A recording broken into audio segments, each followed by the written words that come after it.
Welcome to another free first hour episode of the Higher Side Chats. I know we want to get into the action, but I have to ask that you help me armor us up a bit for the bumpy road ahead. Because I bring you the first hour of this show without unrelated ad nonsense as a proof of concept. And if you value it, then come over to THC Plus for the $8 a month and hear the full 2-hour interviews as they were designed to be and as you would enjoy them most. Go to thehighersidechats.com or just click the link in the show notes to get started, and within a minute you'll be plugging in your new Plus Show RSS feed into a hopefully decentralized podcasting 2.0 supported app. Feed the things you want to grow and starve the things that gotta go, and we will reach the promised land. Think about that and enjoy the show.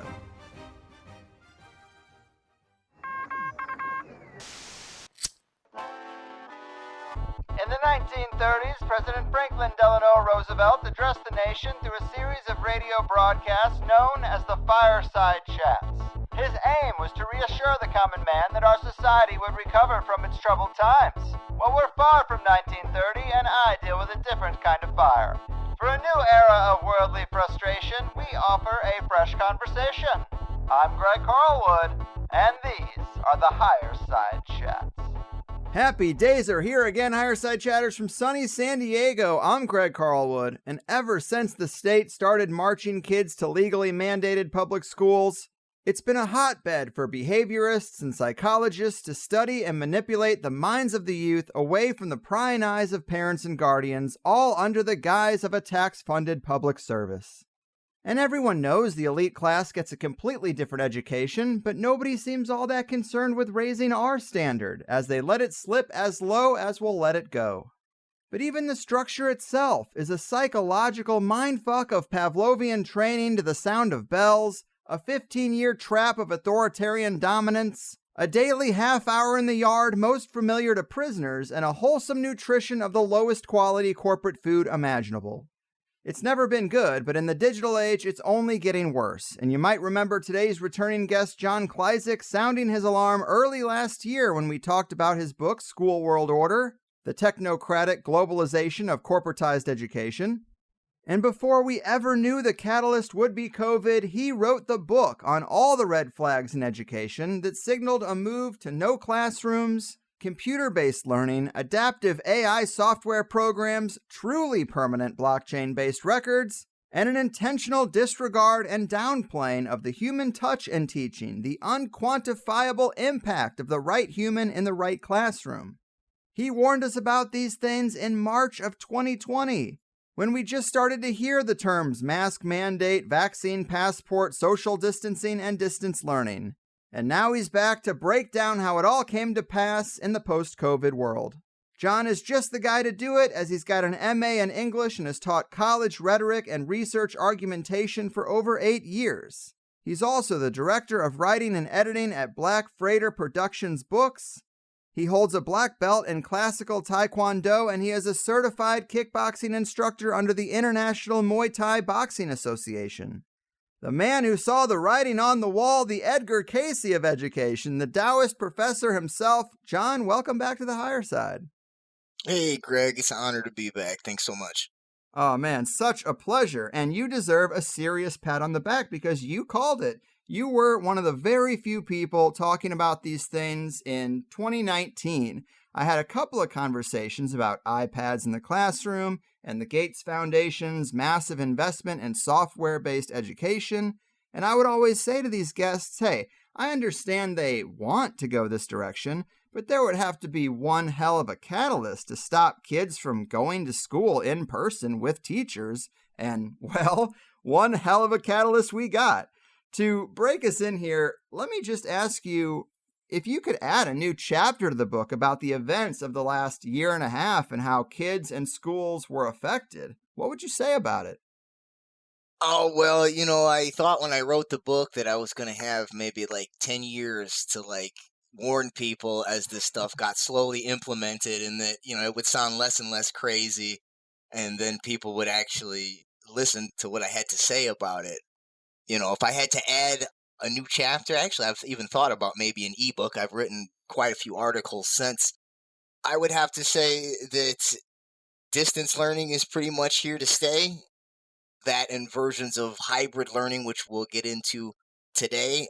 And the goal of that is to data mine the students through all the different types of softwares that I speculated about in the book. So today we'll take a look at some of the newer trends that are picking up. Last time we talked a lot about charter schools and some of these devices. Today we'll talk about something called community schools, which have a relationship to charter schools, and then also look at the history of something called UNESCO Study 11 and how basically all this stuff has been being set up since the early 80s. And I hate to say it because I'm a public educator and I'm active in my union. I'm actually a union officer, but our teachers' unions, at least the upper brass of these unions, are not helping the situation. They seem to be complicit in partnering with corporate ed tech in pushing this agenda. So, I guess the next chapter would be something that focuses on some of the new deregulations like 85 FR 18638, which deregulates distance learning. We look at how we're transitioning from the charter school model to the community school model, and how this push towards this thing called the fourth industrial revolution is getting its final nail in the coffin sort of hammered in through these ed tech partnerships that are being forced upon us because of social distancing with the help of teachers' unions, sadly. Well, that is a great introduction, and you sent me a really thorough outline for this, which I appreciate, and links to some of your recent BitChute videos and recent articles. And I know largely from yourself and Alison McDowell's work that the realm of education is a very important domain for the technocratic biosurveillance state's plans. And if we're going to get into this outline, the first bullet point is about an article you wrote for New Politics. What is that article about? So that one is about the dangers of ed tech privatization through this new move towards this thing called community schools. So previously I talked a lot about charter schools, which my book focuses a lot on. And I touched on community schools in the book, but only tangentially. I mainly focused on charter schools as the main instrument for public-private partnership. So a charter school is a private educational corporation that is subsidized with tax dollars, and they largely are geared towards workforce training, and they don't have elected school boards. Those are one of the first instruments of privatization. Looking at how things are going now, I really think that they were meant to be sort of a stepping stone towards the community school. And so the main difference between a community school and a charter school involves something called lifelong learning, public-private wraparound services, okay? And so that means your healthcare services, criminal justice, at-risk prevention, crime prevention for students who are at risk, and then it has a data mining component to track those, okay? So with the charter school, you pretty much have a public-private partnership, but with the community schools, you have the same thing, except that there is one slight difference, and that is that a community school can have an elected board, okay? It doesn't have to, though, because they actually have things called community charter schools. So in a lot of ways, especially under the new Cardona administration, the Secretary of Ed Cardona, these are kind of being pushed as like the antidote to charter schools, right? And so they're largely pitched as, you can hear the communitarian rhetoric, like it's more public-based. But in the Every Student Succeeds Act, in order to receive federal funding for what is known as a full-service community school, you have to implement those wraparound services, which include the healthcare and the crime prevention, and then you have to data track that. And those have to be funneled through public-private partnership. So they are another element of privatization, although I would say there's more government involved in that public-private partnership.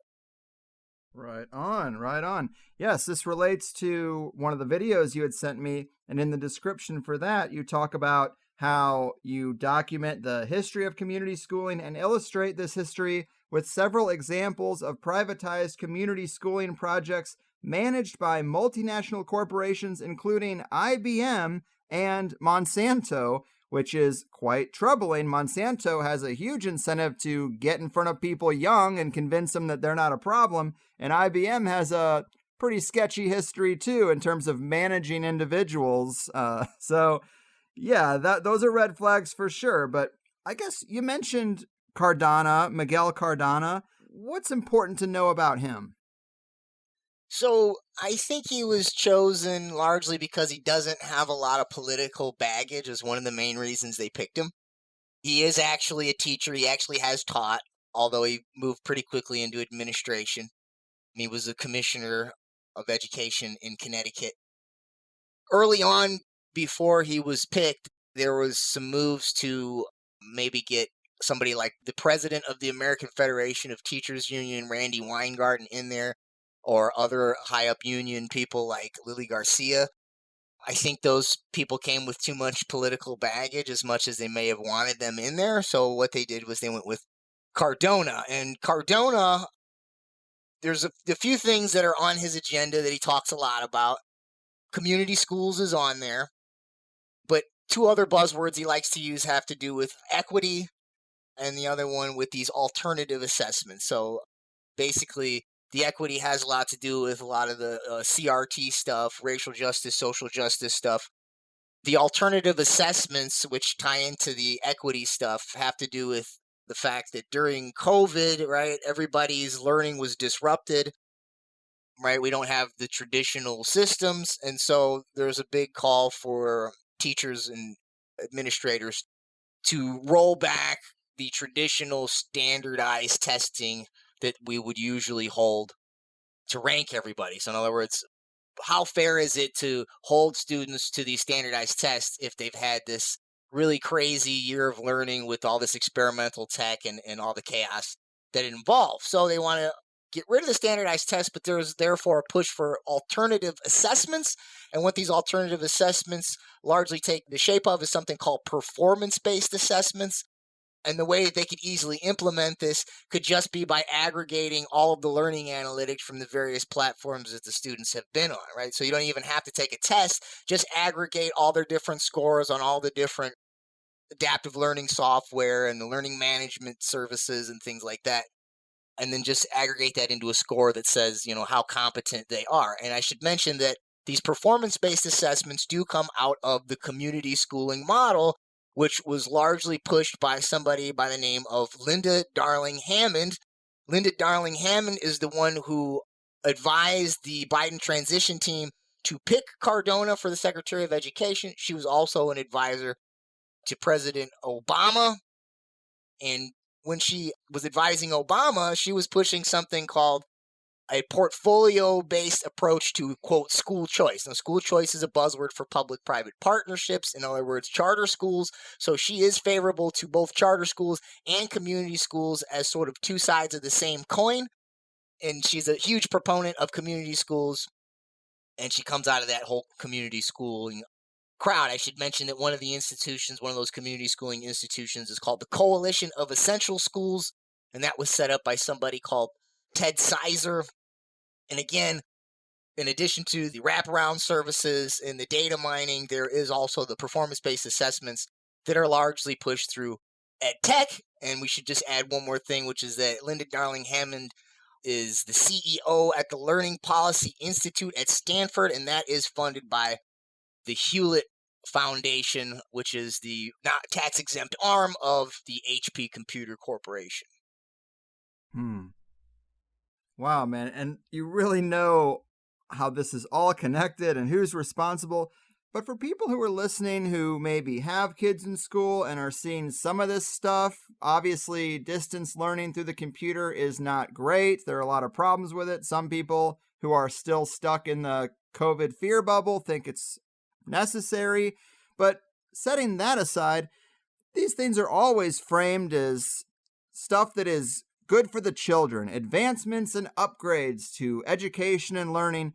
How do we know that this is more like a Trojan horse? What would you say to people who maybe don't see why this is so negative?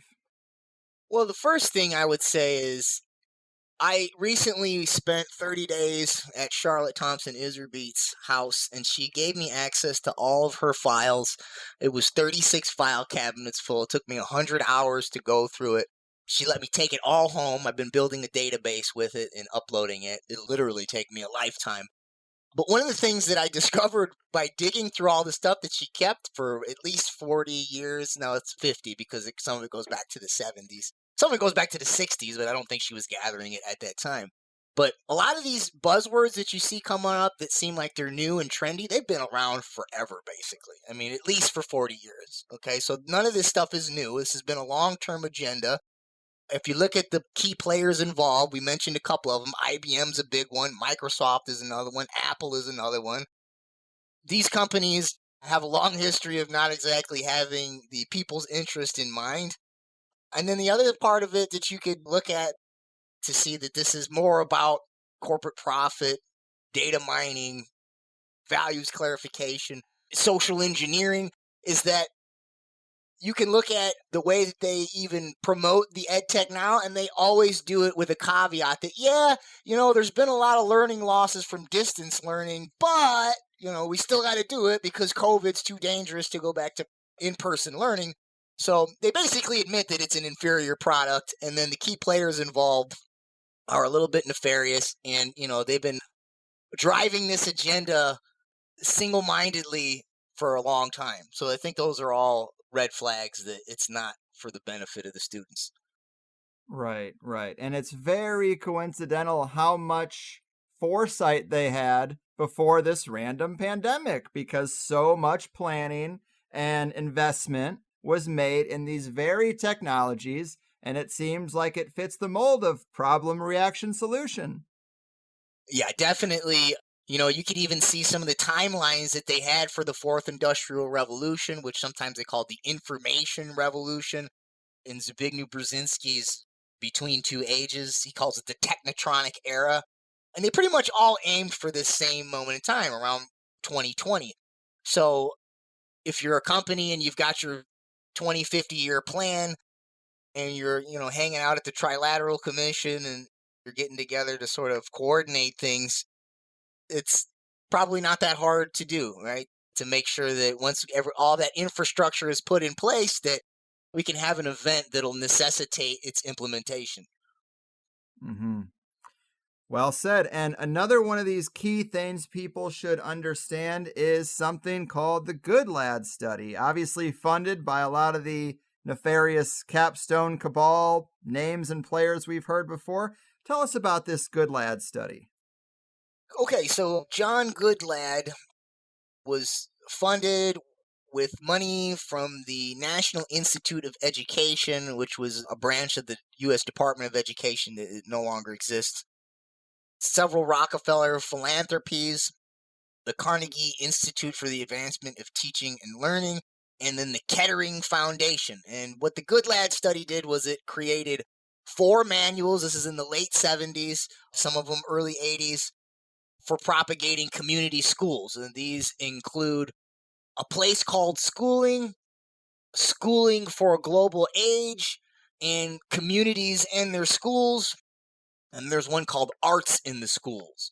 Okay, and these are all used as basically manuals for teachers to follow protocols for implementing community schools. And I should mention that the Coalition of Essential Schools, where Linda Darling Hammond, her role at the Coalition of Essential Schools, CES, that was set up by somebody named Ted Sizer, okay? And Ted Sizer basically is following the Good Lad Study. In fact, he writes the foreword to an updated edition of A Place Called School, which is written by Good Lad.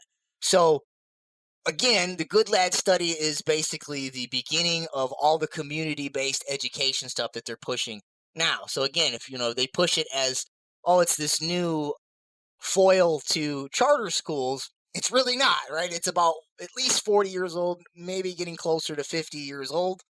Okay, and maybe we should mention that from the time of the Good Lad Study to when Ted Sizer sort of picks it up, sets up the Coalition for Essential Schools, all the way down to Darling Hammond and now Cardona, there have been consistent funding from some of the same foundations, one of them being the Annenberg Foundation. So Ted Sizer gets $50 million during the Clinton administration to fund his community schools. he came up with this idea of small schools, which was a concept that was picked up by Bill Ayers during the time when that whole scandal with him and Obama, their little connection through the Annenberg Foundation, that was the connection. It was Bill Ayers setting up small schools, which are community schools. Around that same time, you had the Chicago Annenberg Challenge. Arnie Duncan was involved in that. And later he becomes the Secretary of Education for Obama. Okay, and so from Clinton all the way to Obama and now into the Joe Biden administration, which is basically an extension of the Obama administration, right? We have consistent funding from some of the same foundations, the same pedagogy, the same methodology, the same agenda. Another tangled web for sure.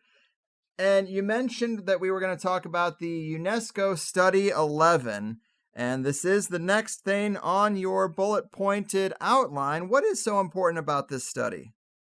So this is something that I found going through Charlotte's archives, and it basically shows that all of the ed tech stuff, the global infrastructure of it, it's been set up for the past 40 years. So this is one of the first files I opened up, actually.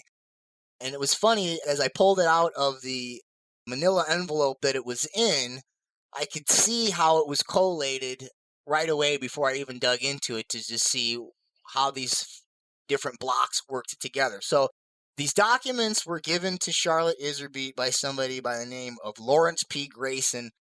He worked at the National Institute of Education while Charlotte was there. He was the U.S. Department of Education's liaison with UNESCO for at least 10 years, and he was the main liaison with UNESCO Study 11. And so what he had in that file was he had a package of the actual UNESCO Study 11 project, which was a partnership between UNESCO and Western capitalist countries, and then also Eastern Bloc socialist and communist nations in a regional grouping.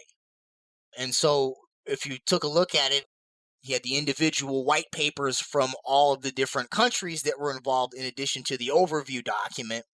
And what it showed was that there was a combination of, it was basically partnering the multinational Western corporations with the Soviet bloc statecraft. So what I mean by that is that they were partnering with these multinational companies to set up the global markets for exchanging edtech software, so you could basically ship it all the way across all these borders. But then they were also looking into the socialist and communist statecraft in terms of how they centralize their education system. So it wanted to use the multinational companies to basically distribute the technologies, the edtech products worldwide, but then domestically in each nation, it wanted to implement centralized modes of socialist or communist statecraft. And there is a previous document before UNESCO Study 11, which went with this collated file, and it had to do with the development of technology in Eastern Bloc Europe. And it literally in there says that socialist countries are at an advantage to implement edtech because they have a centralized system. So before they started Study 11, which partnered with these companies, they were already saying that ultimately we want a centralized system to implement it. Okay, and then so the other things that were in that file were a bunch of academic journals, and the academic journals included advertisements from the same companies, tech companies. You have IBM, Microsoft, Apple that were in Study 11. The journals also had white papers from Study 11 republished. And then through my own research, looking at Charlotte's letters, I was able to uncover how Project BEST, which Basic Education Skills Through Technology, which was the document that she leaked and got fired for, basically wanted to set up public-private partnerships that would replace academics with workforce training through Skinner box computers that psychologically condition the students for workforce competence. And that was basically America's domestic version of the UNESCO Study 11 project. And I discovered that by looking at a series of internal memos that she had from the department of education. So basically, UNESCO Study 11 was partnering with Western capitalist countries, Eastern Bloc, communist statecraft, regional partnerships in the United States with Project Best, academic journals which were publicizing it, and then there was also, he had included in there, were law journals which were looking into how can we restructure international laws to standardize that distribution of those technologies across borders. Mm. And this is all to set up the fourth industrial revolution, and they called it in those law journals the information revolution. Right, right. And to talk a little bit more about the actual tools they're using, you mentioned Skinner box computers programmed for psychological conditioning. Tell us a little bit more about that, how it actually applies to a kid using it, or any of these technologies that they're currently implementing. What is the real world experience of a child engaging with this technology? So the theory comes out of stimulus response psychology, goes back to Wilhelm Wundt, and then it changes into behaviorism later, and then operant conditioning finally with B.F. Skinner. The whole idea is you use rewards and punishments like animal training to elicit responses. So, instead of Fido's got a treat to get him to sit or to roll over or whatever, you're going to use other rewards, like maybe the gold star system, right, at the school, and then maybe punishments and something like detentions. That's the early mode of using Skinnerian conditioning in the schools. So it's a reward and punishment system, which basically targets the reflex system or the nervous system to bypass higher order thinking, right? In other words, you don't want the student to be having their own conceptual ideas about how they want to respond to learning stimuli or workforce stimuli. You just want them to have a reaction to it. So you take that mechanism, you put it on a computer, the stimuli becomes whatever is the learning stimuli on the digital module. So maybe it's a short answer, a matching question, multiple choice. Okay, your response is going to be, your answer on the matching or the multiple choice. And then based on how effectively you respond to the learning stimuli on the digital device, you're going to either be remediated to improve, or if you're good enough at it, right, you might be accelerated maybe to maybe an advanced AP or an honors course or something like that.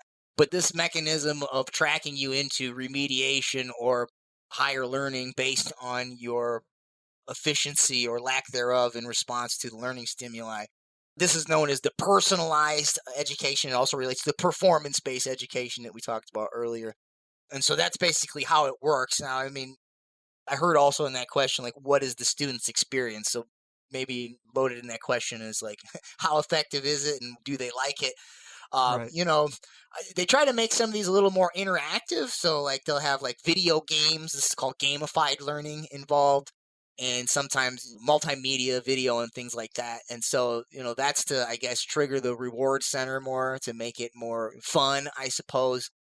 I haven't really looked at any of the simulation video games as of late, but I remember when I was a kid, they had the educational games, and I never, I never thought they were very fun. So I don't know how good they are at triggering the reward system. I remember the Oregon Trail video game. All I ever wanted to do was go hunting and shoot the bear. I never wanted to go across the trail anyways. But so, do they enjoy it? I can't tell you that.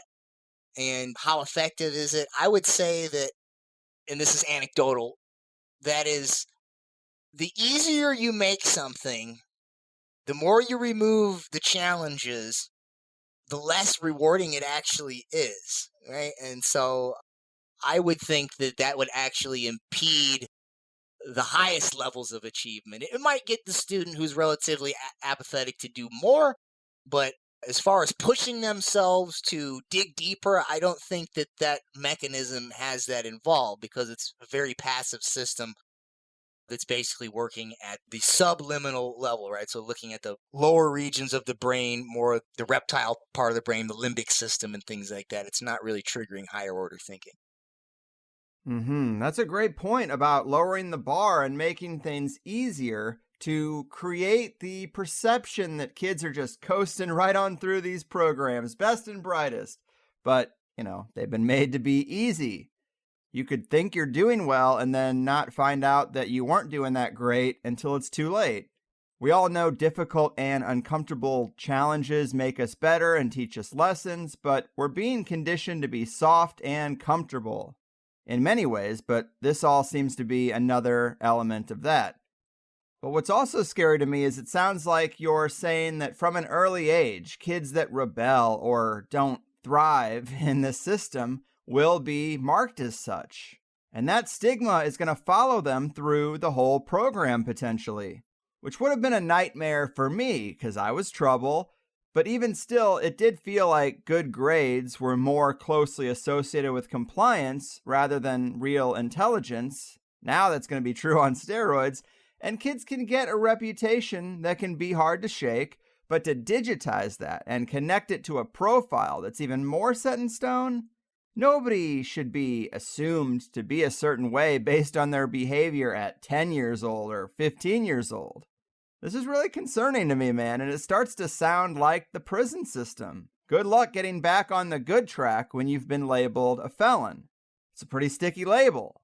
And in that Minority Report way, what you're describing sounds pretty similar to prejudging based on some previous mistakes, and it just seems like a dangerous game to be playing with kids.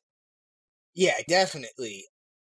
Once upon a time, you might be tracked into the, behavioral disorder group or the, the bad kids, whatever you want to label they want to give it. Yeah. And, you can come to another teacher next year or in a different class, and that teacher might not know anything about that, right? And they might see you perform differently in that class. I mean, I was a bit of a troublemaker myself, and I've been tracked into honors classes, but I also was tracked into remedial classes because I was causing problems in the honors classes. Sure. But I remembered that I did behave differently in different classes based on the teacher. And there were some teachers that just would not let me get away with that stuff. And they would shut me down on day one, and I performed fine in there. And those teachers would be like, well, I don't have a problem with them. Why do you have a problem with them?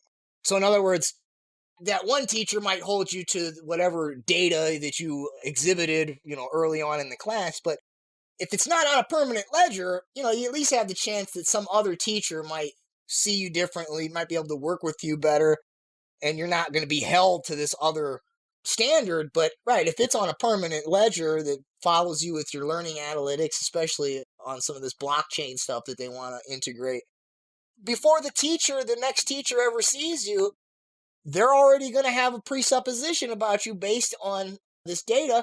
And then since all of the instruction goes through the module, even if the teacher might intuitively see something else going on with the student, in a lot of ways, they're locked into aggregating that data. They have to incorporate it to their responses in the e-learning module. So it definitely is meant to track you into basically a caste system, I would say. And, you mentioned the whole criminal justice thing. Remember, that's part of the wraparound services. So, it was Kamala Harris who was arresting parents for not bringing their kids to school on time. And the justification for her was, well, people who don't go to school tend to become criminals. So basically, you're contributing to crime by not putting your kids in school. So we're just going to nip it in the butt and put you in jail first. So take that concept, put it on this permanent ledger, and basically say to the student, hey, you're not learning so well. We might need to put you in a crime prevention program, some new DARE program or something like that, because, you have the potential to become a criminal down the line just because you don't do so well on your worksheets or your learning module. Yeah, well said. And it seems like there's a Seinfeld episode for everything, but it reminds me of an episode of Seinfeld where Elaine was at the doctor's office and saw her file, and it said that she was a difficult patient. And then she got caught looking at it, and the doctor writes down something else. And then she switches doctors, and then that doctor reads her file and instantly changes the way he interacts with her. And she just can't escape what is written in this file. And it is quite funny, but that's just pen and paper in manila folders that get transferred in a, physical way. put that on the blockchain and you'll never escape the perception. And all these people in the club will have this way of looking at you before they even get to you. And it's all predetermined based on how you acted when you were really young. And they know that we all lash out and aren't necessarily our best selves at 14, but that's going to follow through forever. And I think this is really super dangerous stuff. And one of the other things on this outline that I thought was really interesting is you write about the teachers' unions selling out to big tech and that we have some evidence of this through CDC emails. What can you tell us about that? So, Americans for Public Trust leaked some emails from the AFT and the NEA to the CDC. And basically, they were asking the CDC to tighten up its restrictions. So, all this talk about follow the science, the CDC are experts. Well, if that's the case, why are you telling them to reduce the social distancing from 6 feet to 3 feet, right? At the time, the CDC was saying, you know what, you can go back to in-person learning with a 3-foot social distancing, which to me is silly because it either travels 6 feet or it doesn't. If you're going to go in half to 3 feet, might as well just get rid of it entirely, okay? Right. But 3 feet at least probably gives you enough space where you can probably fit all the kids in the desks at the same time. 6 feet's going to require you to use hybrid or blended learning, okay? And so hybrid learning or blended learning is a concept that comes out of the charter school industry again. One of the first proponents was the Knowledge is Power program, otherwise known as KIPP. So what it is basically blended learning can be just where you're actually in the room all day, but you're always on a computer and the teacher is basically a facilitator. Yeah. Hybrid learning is more where you're doing that, but half the class is actually at home doing the distance learning, and then half the class is doing the blended learning in the room. And then they alternate days throughout the week. And so I looked at that and it's like, well, that makes sense to me because if you look at the history of both the AFT and the NEA, they have been in bed mainly with IBM, but also with Microsoft. And then obviously its tax exempt arm, the Bill and Melinda Gates Foundation, going all the way back to the 1960s. The AFT has been connected to the Rockefeller Foundation for longer, particularly through its founding member, John Dewey. And that's going back basically 100 years. So in other words, both of these unions have a long track record of investing in this whole edtech system for this fourth industrial revolution. So the way I saw it was that, they basically want to perpetuate this system to push all the stuff they've been pushing and basically get a return on their investments. So I can break that down with some historical examples, but that seems to be the case because I don't see any other reason why they would go against what the CDC recommends, right? I thought we were all supposed to just blindly do what the CDC says. Right. We're supposed to trust the medical experts, not tell the medical experts what we want them to recommend. It's a little bit backwards in that regard. And kind of along the lines of never being able to shake this record, you have a bullet point here about charter schools and cradle to career education. And that's really the crux here. It's like, do we have evidence or even just whispers that are suggesting that these records for young kids will actually result in what jobs they're allowed to have or encouraged to have when they're finished with education? Okay, so that would tie into something called the micro-credentialing, and then they have these digital badges, which relate to this thing called Pay for Success, which is in the Every Student Succeeds Act. Allison McDowell does a really good job with her research on that. That's something I haven't dug as much into as she has, but basically it works like this, okay? These micro-credentials, you can earn these through schools, but usually they're going to be directly from a company, and it's going to be like narrowly defined for specific job skills. And so you get that micro-credential, and then they put it on a digital badge, and then you can use this digital badge as like your workforce competency certificate, and that can improve your chance at getting particular jobs, especially industries where they ask for these types of micro-credential digital badges, okay? And so it's not necessarily that it will force you into that, but another way to say it is if you want that job, you're going to need it. And then what that also does, though, is it opens up the doors for something called impact investing, which again, Alice McDowell does an excellent job with her research on that.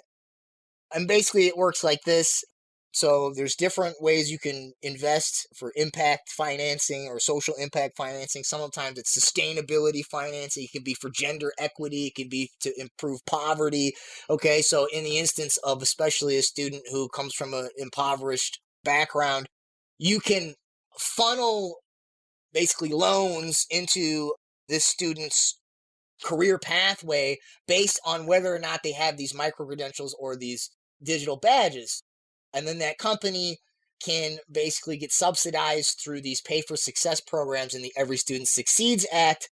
And so that further incentivizes both the desire and the need for these digital badges, which are going to determine very narrowly specific job skills. So that is one way that we can actually see or track how these career pathways through the cradle to career education works, which, by the way, that cradle to career stuff comes again out of the charter schooling industry, which was set up by, or at least was conceived of by President of the AFT, Albert Shanker, and he was one of the first people to conceive of it. He didn't really call it charter schools at first, but not too long ago there was an article by the AFT called Restoring Shanker's Vision for Charter Schools, and it basically says, we're not going to say whether they're good or bad. Let's just talk about how to improve them. And in the meantime, you had Randy Weingarten of the AFT.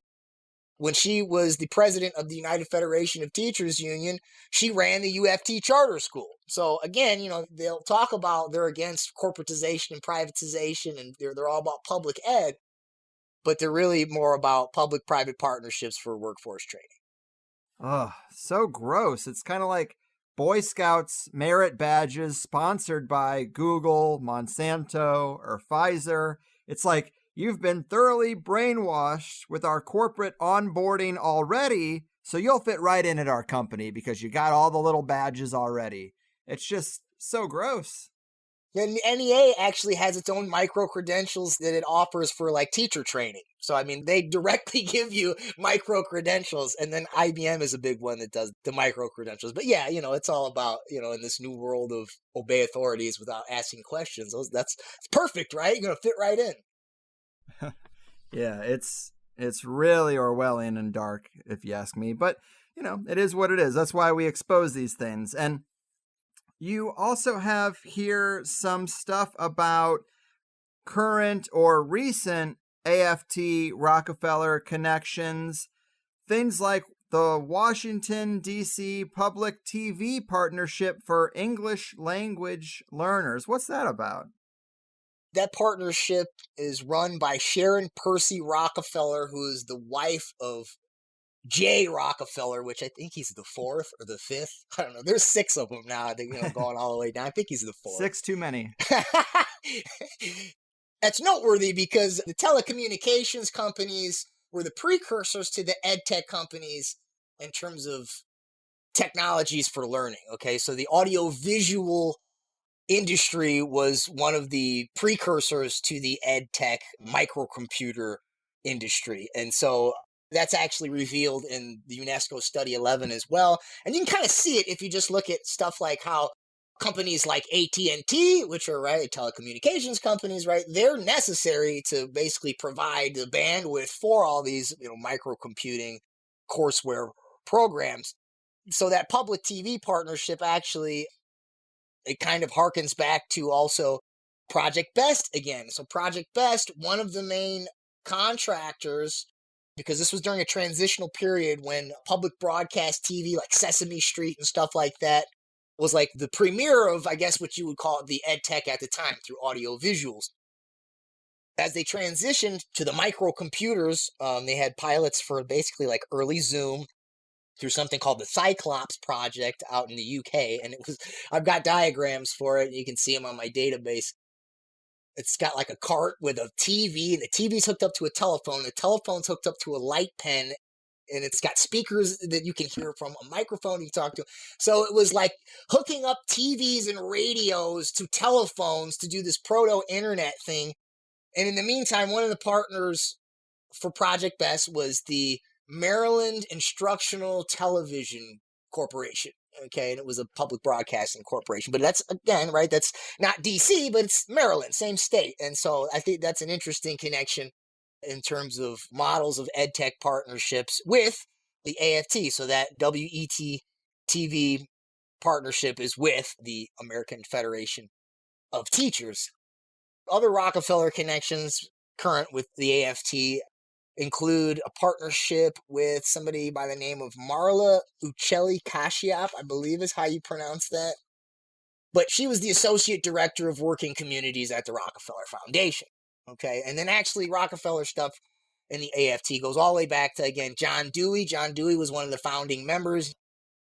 When he became the chair of philosophy at the University of Chicago, he was funded by John D. Rockefeller. So lots of Rockefeller money there over a period of several years. I think it amounted to $38 million at the time, right? Which is, move it forward with inflation today. And with the help of that funding, he basically came up with this thing called functionalist psychology, which was an adaptation to the stimulus response method because, Dewey came straight out of the stimulus response tradition. He studied under G. Stanley Hall. G. Stanley Hall was the first American to get a PhD from Wilhelm Wundt. And Wilhelm Wundt was the man in Leipzig University who came up with the world's first psychological laboratory. So Dewey's in that tradition. He passes it down to John B. Watson. John B. Watson comes up with behaviorist education. He passes that down to E.L. Thorndike and eventually B.F. Skinner, who creates the modern teaching machine, which becomes the adaptive learning software that we have in the schools today.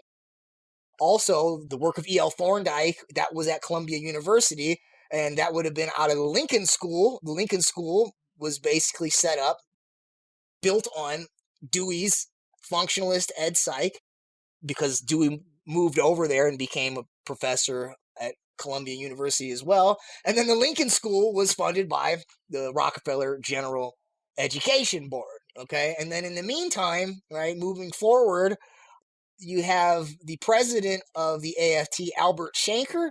He was a member of the Trilateral Commission.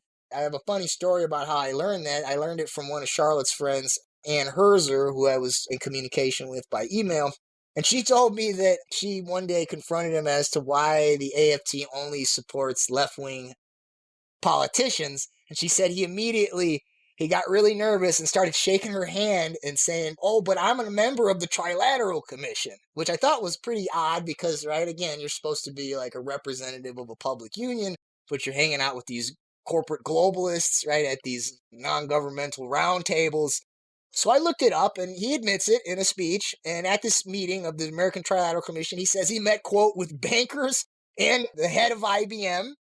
And then, the Trilateral Commission, remember, is set up by David Rockefeller and Zbigniew Brzezinski. And I should mention that Brzezinski, who not just did he help set up the Trilateral Commission, but in his Between Two Ages, America's Role in the Technotronic Era, he's basically predicting the Fourth Industrial Revolution. And his prediction is that in the future, quote, home-based education through TV consoles and other electronic devices will be the future of schooling, okay? And then he also talks about how the, quote, involvement of business companies in education may lead to a more rapid adaptation of the latest techniques and scientific knowledge to the educational process. So what is he talking about? He's talking about basically ed tech, computers, distance learning, managed by businesses. That's your public-private charter school industry. Through scientific management, that's your behaviorist ed psych. So all the stuff we're talking about, Brzezinski with his buddy Rockefeller at the Trilateral Commission, they were all for it, and they were hanging out with AFT president Albert Shanker. So you just push that forward to people like Marla Uccelli Kashiap and this partnership with Sharon Percy Rockefeller. And then you can see how it links up with the Rockefeller Foundation right now has something called the Great Transition. Sounds very original, right? Maybe a little something like the Great Reset, which we all know is, right, the World Economic Forum's whole push to ram through this fourth industrial revolution. And so the Rockefeller Foundation's Great Transition, basically, it's got all that stuff in it. Public-private partnerships, distance learning. He wants, quote, a common platform for testing, planning, and peer-to-peer learning. So there's your performance-based assessments. And then he also wants digital ID. Got your blockchain stuff that's going to follow you around and get tracked through the Internet of Things and a social credit system. Well, it's a big club and we ain't in it. And now, it's not in your outline, but I hoped we could save a little time at the end here to talk about solutions, because it's great to break down all these problems and reasons to avoid public schools for our kids. But let's say we've decided that. We've heard you, and we don't want to put our kids through these systems. What a lot of us don't know about are the best available options that will set our kids up for success. What do you consider to be the best alternative or homeschooling resources that people should be looking at? I originally wrote the book. I'm a public educator as a defense of public education, but I've been spinning my wheels hard trying to get any traction to like push back against this whole ed tech takeover. So, I still think all of the 5-point plan I laid out in the book, and people can listen to the other show I did with you to get those. Those are still avenues, still strategies that we could apply to potentially reform public schools. But I think that in the meantime, pressure needs to be put on the public schools by opting out and by, doing some more organic homeschooling type stuff. That means, right, you're not signing up for a public-private charter school that's using the same curriculum and the same ed tech products. That means you're going to have to come up with a homeschool situation. They have them. I want to say the Logos School in Ohio, if I'm correct, is an example. But there are homeschool options that you have where you don't have to be plugged into a computer. If you're a parent and you feel like, well, I don't feel like I can homeschool my kids because, I don't know, maybe my educational background is not very extensive, I don't think that's necessary. I think that, it can be a learning experience for both of you. And, there's other models. Like I have a friend, his name is Andy Libson. He's a teacher in San Francisco. And he's at a public school and he doesn't want to do the lockdown stuff. So he, on the weekends, has been working with a group of mothers, Comité de las Madres. And he works with their kids and the parents. They all come together at the park and they learn together, and they even talk about, they don't just do like basic educational lessons, but they talk about the fourth industrial revolution. They talk about vaccine passports. They talk about the Great Reset and strategies for that. So maybe that's a model that I would like to see, gain some traction where people just start to, learn on the park organically on their own. Now, there's this weird dichotomy where people want to have a certificate or be accredited at the end of their education in order to move into higher learning or a job or et cetera. Obviously, you don't get that from some of the things I'm suggesting, right? So going and learning organically at the park or doing some lessons, I guess, with an online tutor who doesn't have an accredited school that he or she is tied to.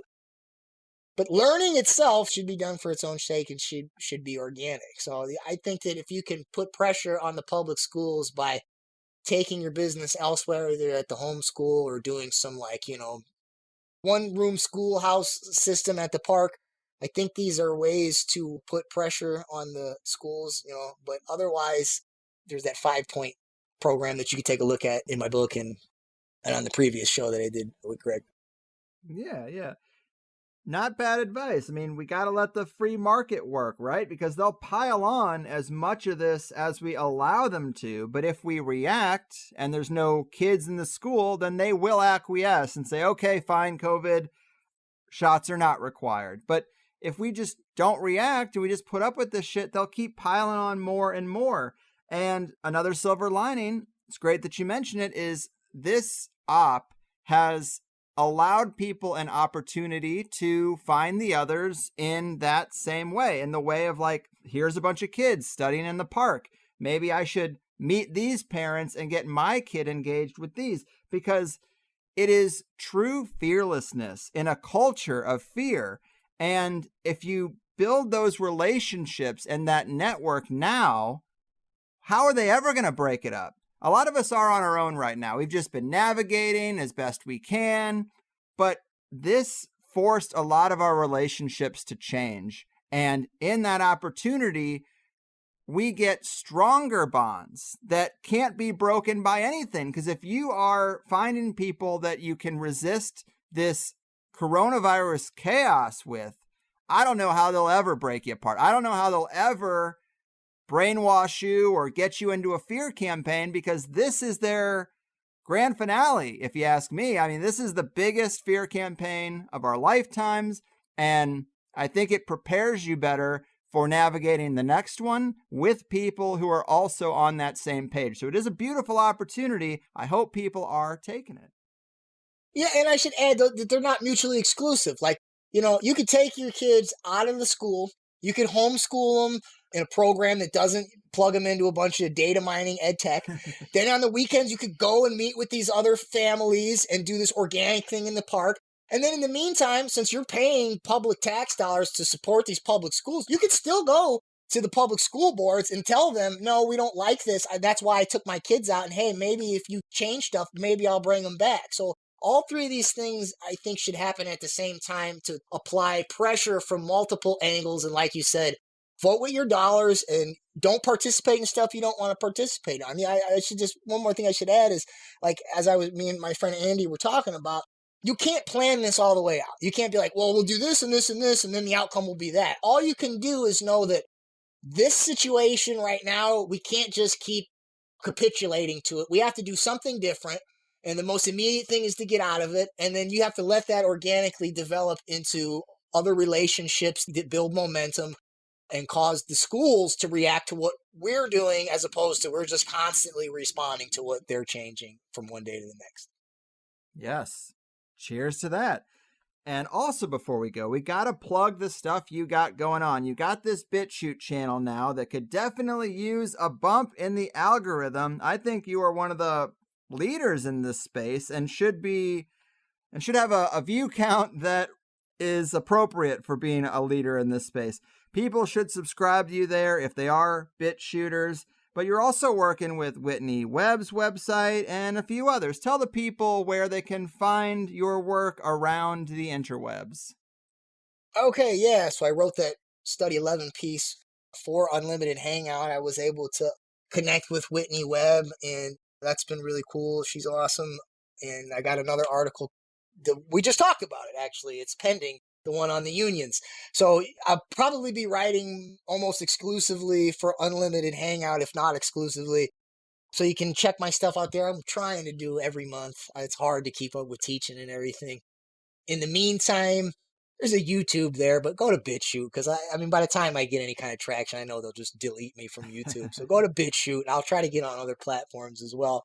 The more support I can get, the more I can produce, and I can teach a few less classes. As I mentioned, I'm an adjunct, so that means I have to actually teach double the amount of classes that tenure track people do, because I don't have other what they call releases for administrative work and stuff. So I have to take 6 classes instead of 3. So if y'all can help me by supporting me at Unlimited Hangout, but also I've got a database that I've been putting together. It's a WebBrain database. So it's got all these interlocking nodes that connect like all the stuff I've talked about. It puts it in like a 3D map. It's got links to various web pages and articles related to those nodes. And then I've uploaded into those nodes all these rare documents that Charlotte gave me, and I'll be updating it every week. I got a few subscribers there. Like I said, it's $5 a month. It's like 20 cents a day. It's really cheap. If I can get more people doing that, I could teach a couple less classes. I can produce more videos. So those are the 3 main areas: Unlimited Hangout, my BitChute, and then my WebBrain database, which is at my website, schoolworldorder.info. And then of course, there is my book, which there's a link to that on my website as well, at Trying Day Books. Right on. Well, very cool. The book and website are obviously both School World Order, and kudos on that excellent branding there. I hope this interview throws some fuel on your fire, because you're quite dedicated and hardworking, and I would just love to see it fully appreciated. Thanks for taking the time and for doing what you do. Keep fighting the good fight, and take care. Oh, man, it's been a pleasure and an honor, Greg. Thanks so much for having me back. You got it. The power of Christ compels you, people. John Klyczek, breaking it all down, connecting the dots at a very deep level.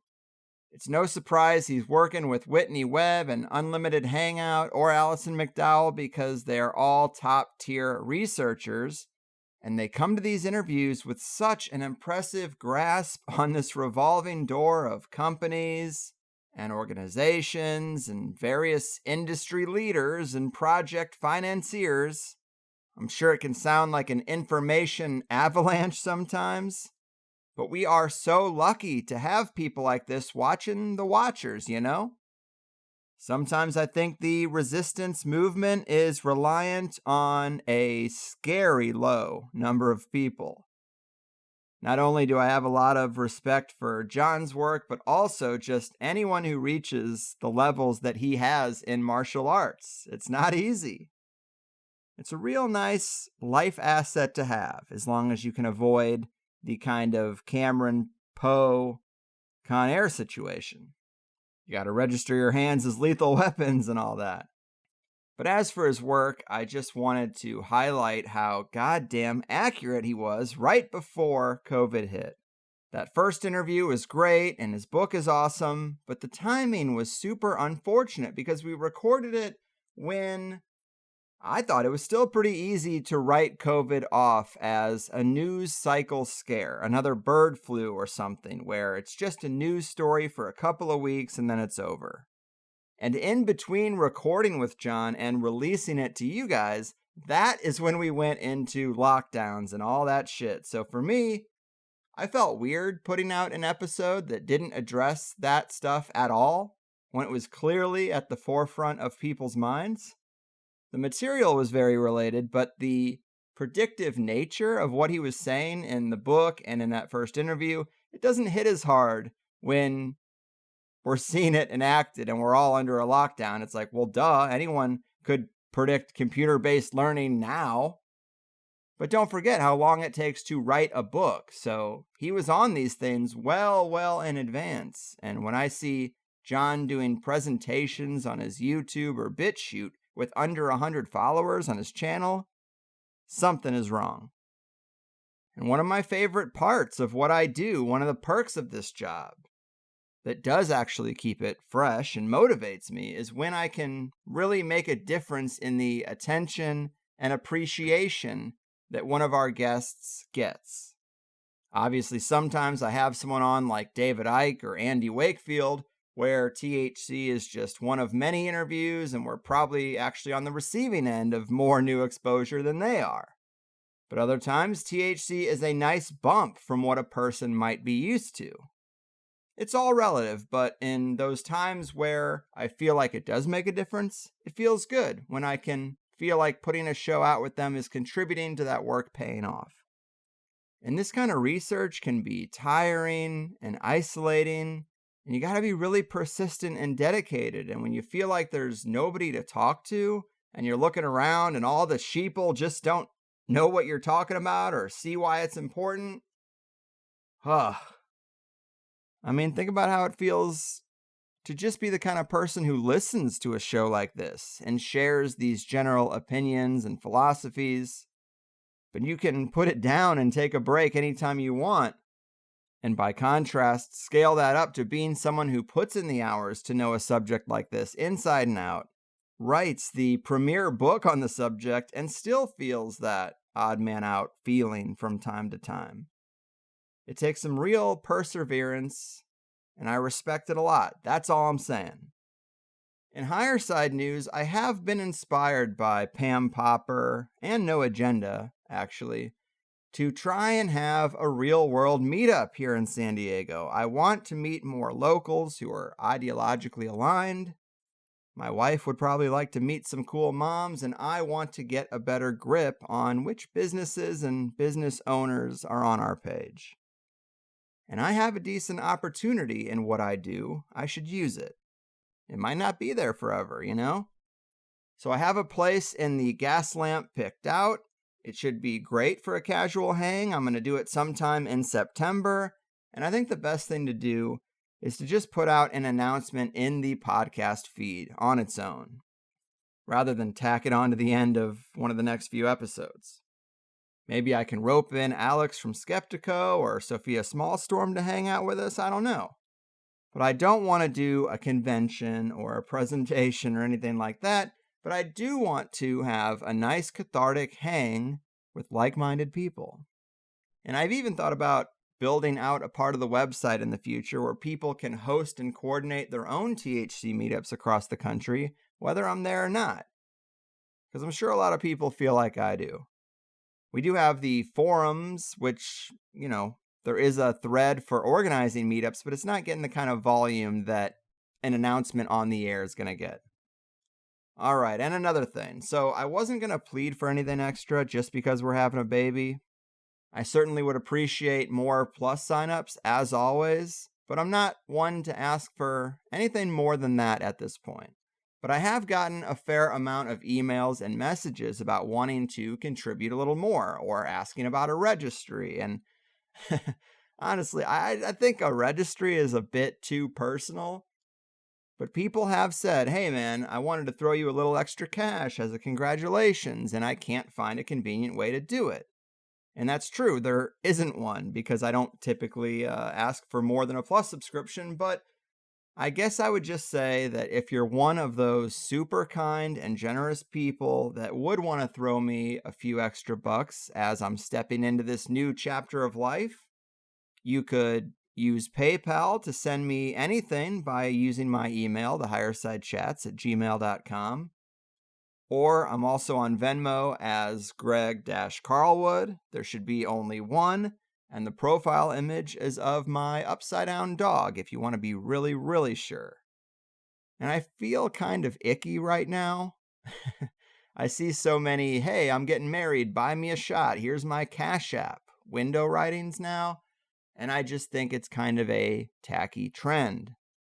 But I do have this network of listeners and a show committed to sponsorship and ad-free listener-supported income. Though it's not like people ever really get a baby bonus at their jobs, but they certainly should. So for those people who have asked, thehighersidechats@gmail.com through PayPal or Greg-Carlwood on Venmo. And of course, you could send anything to my P.O. Box or crypto addresses, which are both in the show notes. But ultimately, really, all I want is for more free listeners to opt into hearing the full show because it helps our guests as well. It's less than $100 for a full year and the complete archives. You get everything I've ever done in the Plus Show RSS feed. That's the support I prefer because it's on merit and it's not just me asking you for something. You're deciding to purchase a service you like. And even though all the books on subscription-based businesses say that if you have 3 to 5% of your free audience opting into the premium service, that's about as good as it gets, I refuse to believe that. I know every free listener would enjoy a second hour of the show, and I should be able to get them just on the quality of the show itself. Maybe I'm naive, but in today's episode with John, the extra hour is full of good stuff. Well, not good stuff, but bad stuff that it's good to know about. The formation of vaccine passport partnerships in the schools and what's going on right now and who's involved. The history of behaviorists in education, tech, and R&D. Eugenics in education and American history. Globalism and test communities for new education programs. The Watson AI program. And school authorities and the call for mandatory COVID vaccinations for good measure. John definitely deserves a solid attaboy for all he does. I know I'm laying it on thick, but it is that part of the thing. This episode pairs really nicely with the last time John was on. The whole thing about corporate-sponsored micro-credentials was pretty messed up, on top of everything else. I do hope John does put together some resources or becomes a resource on the solutions side of all this. I would guess that that's in the cards, but encourage him to do so if you agree with me. And I guess that's it. I'm getting out of here. I've done my part. Your move, EdTech tyrants, big data desperados, and Archon-controlled criminals of childhood development. Your fucking move. Have a drink and a smoke. Listen to the cast. We shine a shiny spotlight. Put criminals on blast. The pinstripe men of mourning and families of finance. DuPont, Windsor, and Rothschild. The kids don't stand a chance. The kids don't stand a chance. I said the kids don't stand a chance. We're looking for the answers to questions never asked. So we come to the Carlwood for the higher side chats. The pinstripe men of mourning and families of finance. DuPont, Windsor, and Rothschild. The kids don't stand a chance. The kids don't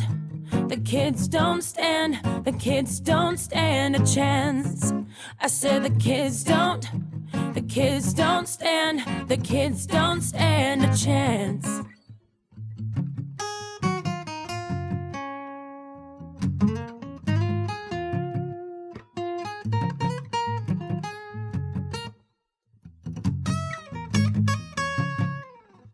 Involved in shady business, we try to get a glance. We're working on the numbers. Resistance must advance. The pinstripe men of mourning and families of finance. DuPont, Windsor, and Rothschild. The kids don't stand a chance. The kids don't stand a chance.